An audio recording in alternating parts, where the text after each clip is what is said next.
আমি এখানে এলাম হচ্ছে কারণ কঙ্কাশান্ত হয়েছে এবং অনেকটা ফুলেও আছে। আমি সেই জন্য বেশিক্ষণ টাইম নেব না।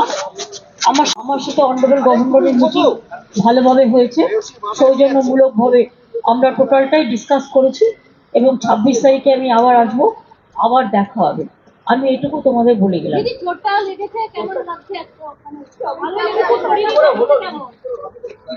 আমি জানি না, একটা কোনো গাড়ি আমরা দেখতে পাইনি, গাড়িটাকে আমরা বেরোচ্ছিলাম, ধরো আমরা একটা গলি দিয়ে বেরোচ্ছি তো, আর ওই গাড়িটা প্রায় 200 স্পিডে যাচ্ছিল, যেতে যেতে মানে আমাকে গাড়িটা প্রায় ড্যাশই করে দিত এবং গাড়ি মানে পুরো মরেই যেতাম ওখানে। ওখানে আমার যে ড্রাইভার ছিল পুলিশের, আমার যে ড্রাইভ করছিল সে, কারণ আমাদের তো হেলিকপ্টারে আসার কথা ছিল, আমরা আসিনি ওয়েদারের জন্য, ও সঙ্গে সঙ্গে ব্রেকটা কষে এবং বুদ্ধিমানের কাজ করে ব্রেকটা কেসেছে। তখন একটা কনকাশন হয়েছে এবং কিছুটা রক্তও পড়েছে এবং কিছু ফুলেও আছে। এখন যখন সারা মাথাটা পেন হচ্ছে, তাই নিয়ে আমি কাজ করে গেলাম। এখন কথা হচ্ছে যে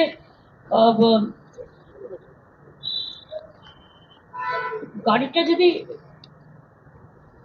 কাজটা খোলা ছিল আমার, কারণ আমি পাবলিক মিট করতে করতে আসি যখন লোক গাড়ি থাকে, কাজটা যদি বন্ধ থাকতো তাহলে ওই ড্যাশবোর্ডটা কাজ শুদ্ধ পুরো আমার সারা শরীরে যুক্ত হয়ে যেত এবং গাড়িটা কিন্তু চুরমার হয়ে যেত।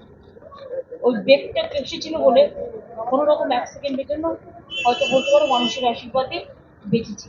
এখন আমার মাথাটা ভীষণ টনটন করছে, যন্ত্রণাও করছে, আমি ওষুধ খেয়েছি কিন্তু আমার ভীষণ ঠান্ডা লাগছে এবং গাউন করছে, তাই আমি একটু বাড়ি যাচ্ছি।